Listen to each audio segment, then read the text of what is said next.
Halo, jumpa lagi dengan saya di YouTube-nya Radio Magas Kado. Kali ini kita menyambung cerita Pak Niko beberapa waktu lalu tentang perkembangan pertanian di Tapang Perodah. Dan kini kita akan dengarkan komentar Pak Pinus, tokoh masyarakat, mantan Dewan dan mantan Ketua DPRD yang juga berasal dari Tapang Perodah. Seperti apa perkembangan kampung khususnya desa Tapang Perodah di bidang pertanian. Oke, silakan Pak Pinus. Baik, terima kasih Pak Niko. Eh, Masyarakat Tapang Perodah itu sebenarnya cukup berbahagia karena Tuhan memberikan alam yang kaya akan sawah di sana.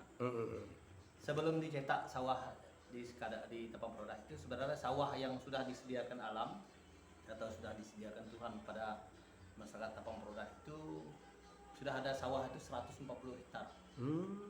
Itu memang tanpa masyarakat harus menebang kayu, membuat percetakan sawah dan sebagainya. Itu sudah ada sebelumnya.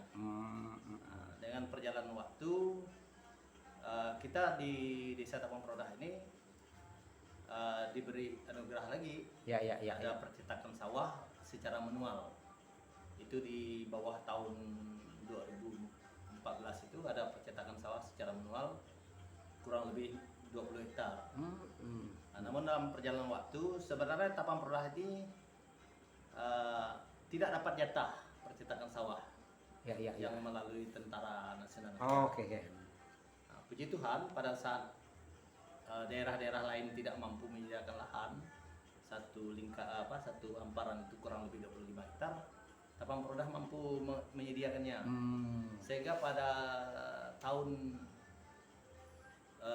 2016 ke atas melalui Tentara Nasional ini, melalui ABRI, kita dicetak sawah kurang lebih 200-an hektar oleh tentara yang dianggarkan oleh Presiden melalui ABRI itu. Cetaklah sawah di sana. Ya kita sebenarnya kita tuh dapat musibah tapi berkah gitu. Musibah di daerah lain tidak menyediakan lahan, kita kebetulan ada lahan, lalu kita dapat berkahnya. Itu desa letaknya di mana aja Pak Pinus? Letaknya selain dari Tembok Nangka itu. Letaknya di antara Jalan Tembok Nangka, Tapang Perodah sebagian dan Danau Raya. Itu kurang lebih 200-an hektar dicetakkan oleh tentara. Hanya saja cetak sawah ini tidak setelah dicetak mungkin program pertanian dan program yang dibuat oleh Presiden ini tadi tidak terkonek dengan baik. Harusnya setelah dicetak harus disiapkan irigasi, disiapkan segala sarana pendukung tentang sawah. Jadi di Tapang Perodah ini sekarang sawah itu kurang lebih hampir 400 hektar yang sudah dicetak. Dan kita juga, saya sebagai anggota Dewan 15 tahun di Dewan, kebetulan saya punya aspirasi dan saya selalu bagi jalan usaha tani di sana. Nah, cuman memang kita melihat di mana-mana ternyata jalan usaha tani ini padahal ada kelompok tani nih.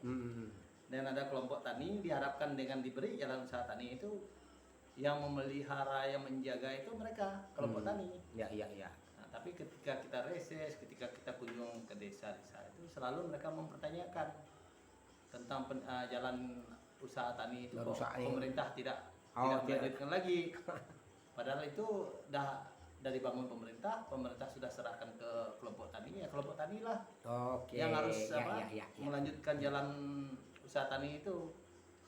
Nah, sehingga jalan usaha tani itu produktif, bisa dimanfaatkan oleh masyarakat untuk ini. Nah, artinya dengan tersedianya lahan 200 hektar lah positif yang dimungkinkan ini kan harusnya lumbung padi juga bisa perdikat desa Tapang Perodah bisa jadi perdikat lumbung padi sebenarnya ya. Harusnya dulu. Seharusnya Karena sawahnya alami tadi itu. Tapang Perodah memang oleh beberapa ini kemarin orang termasuk ada dokter Iswandi itu kemarin berkeinginan juga mau apa menjadikan Tapang Perodah ini lumbung padi. Sebenarnya Tapang Perodah ini kalau dari dulu waktu kita bergabung dengan Sanggau memang ke depan itu memang mau jadikan lumbung padi. Karena di sana ada sawah tuh ya. Ada irigasi yang dibangun pada saat pemerintahan Kabupaten Sanggau itu besar sekali irigasinya. Yang di Tebawang Nangka itu, yang di Mondok disebut itu memang untuk persiapan daerah Tapang Perodah ini menjadi lumbung padi. Anda tahu mengapa program ini tidak terkonek sampai hari ini ya kita tidak tahu.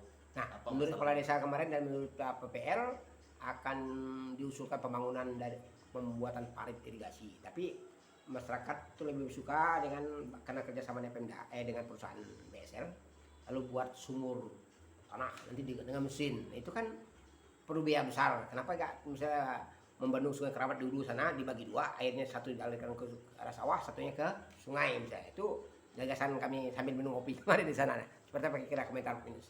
Kalau saya lebih cenderung memang dari dulu memang Sungai Kerabat itu dibendung, tapi bendung Sungai Kerabat itu untuk pertanian dengan untuk listrik kan berbeda. Iya. Kalau untuk listrik kita harus bendung total supaya airnya tidak mengalir di tempat lain. Kalau ini kan kita untuk mengalirkan dia ke sawah saja. Ya, hanya dibagi. Hanya dibagi. Apalagi dibuat saluran, dia naik langsung ke sawah. Sebenarnya saya lebih setuju itu, tapi anggaran juga harus maksimal gitu. Nah, sebenarnya beberapa program dari pemerintah pusat tentang apa?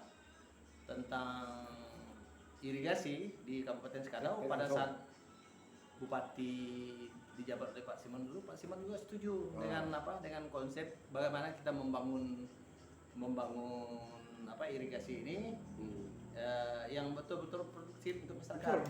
Bahkan kita tambahan lagi irigasi ini dijadikan tempat wisata.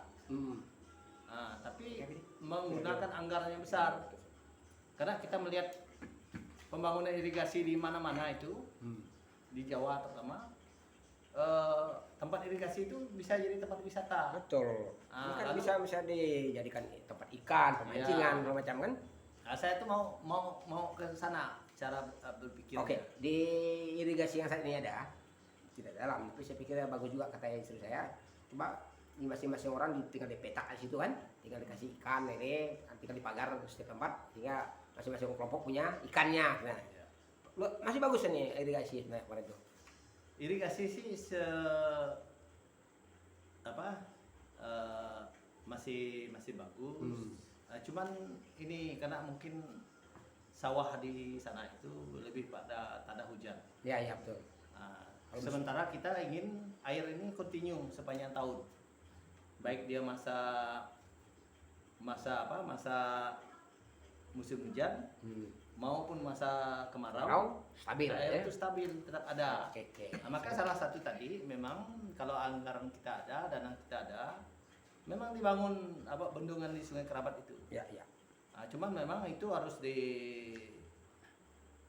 menggunakan konsultan yang betul-betul teruji lah. Dia bisa menghitung debit air dan sebagainya, lari ke sawah dan sebagainya.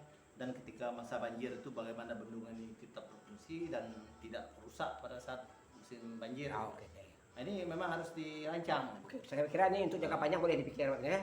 Kalau saya berharap ini yang saya setuju yang ini. Memang harus dilakukan. Kalau dengan mesin itu kan sejauh mana kata pesan perlu mesin, perlu solarnya, perlu tukang jaganya. Itu kan tidak bisa sementara sawah kan beratus hektar karena mampu dia pompa dengan air dengan mesin kan. Kalau saya mohon maaf kalau pakai mesin atau hal lain saya sampai kapanpun susah menerima secara akal.